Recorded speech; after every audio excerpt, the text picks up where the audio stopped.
expression of rage by people who feel neglected and turned away by the system.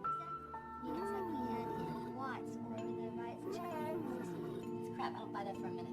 Calling a riot and an irrational expression of rage, that's such a cop-out. It's opportunism at its worst. It's a bunch of people grabbing any excuse they can find to go and loot a store. Nothing more. Ay, cloth piercing her throat. Need a lioness, nose covered in coke.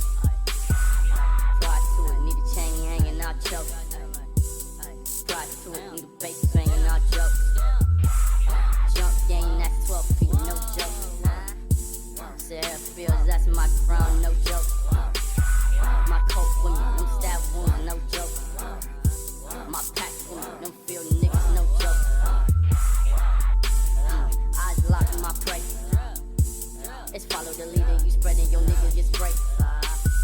I'm on your chain, I'm on your chain.